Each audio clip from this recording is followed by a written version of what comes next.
본 영상의 내용들은 정식 역사뿐만 아니라 학자 개인의 연구나 해석, 야사를 포함하고 있기 때문에 다르게 해석될 여지가 있습니다. 시청하시기 전에 참고하시기 바랍니다. 안녕하세요. 닥터 킴제이입니다. 살면서 많이 겪어보셨겠지만 모든 일이 항상 우리의 생각대로는 되지 않습니다. 법이나 제도 역시도 그러한데요.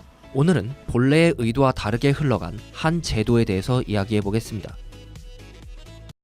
고대 중국은 정부적인 차원에서 포문을 열어주는 제도가 있었습니다. 중춘이라고 해서 음력 2월에 미혼 남녀의 만남을 주선하는 제도였는데요. 이유 없이 빠진 자는 벌을 받았다고 하죠.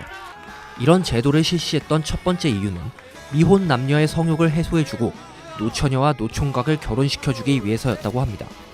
농경사회였음에도 불구하고 다산보다는 결혼 그 자체에 초점을 맞추고 있었다는 점 역시도 특이한 점이었죠.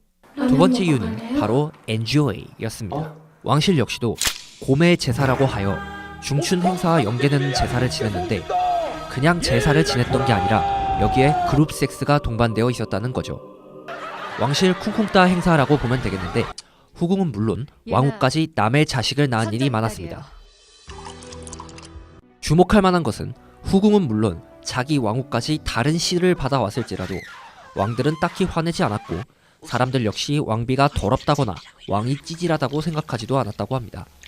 오히려 그 자식을 자연스러운 결과라고 받아들였고 심지어 대를 잇기까지 했죠. 실제로 고대 중국 신학 속 황제들의 계보를 보면 하나같이 아버지가 누군지 알 수가 없습니다. 그 대신 제비알을 삼킨 후에 아이가 태어났다, 거인의 발자국을 따라간 뒤 태어났다는 식으로 표현이 되어 있습니다. 이것은 옛 시조들이 신화적 존재여서가 아니라 중춘 행사를 통해 태어났기에 아버지가 누군지 알 수 없었기 때문입니다. 중춘은 춘추 시대까지 계속되었고 그 뒤 거의 당 왕조 시대까지 오랫동안 영향을 미쳤다고 합니다. 자, 여기까지만 보면 중춘은 미혼 남녀를 외롭지 않게 해주고 궁 안에서도 다 함께 즐기는 괜찮은 제도처럼 보입니다.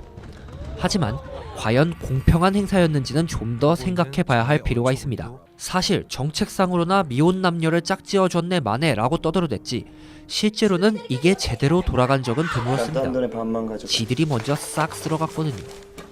하나라의 마지막 왕, 그 유명한 걸주의 걸왕은 궁 안에 3만 명의 궁녀를 두었는데 이는 그 당시 결혼 정년기 인구의 2%에 달했다고 합니다. 야, 그것도 상위 2%였을 거 아니야? 그럼 설마 하위 2%겠어? 양아치네. 걸주뿐만 아니라 춘추시대 각 왕들은 하나같이 각 지역을 대표하는 미인들을 수천 수만 명씩 쓸어간 후 마음껏 즐겼다고 하죠.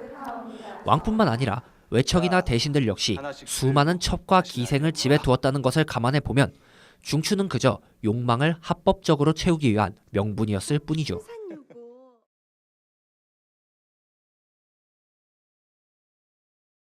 자랑이다 이 도둑놈 새끼야. 자, 여기까지가 오늘 준비한 이야기입니다. 여러분들은 혹시 오늘날 이런 제도가 도입이 되면 어떻게 될지 궁금하시지 않나요? 저는 이게 좋은 건지는 잘 모르겠습니다. 어쨌든 다음 시간에도 새롭고 알차고 그리고 더 섹시해진 강의로 여러분을 찾아가겠습니다. 구독과 추천 부탁드리고요. 그럼 안녕.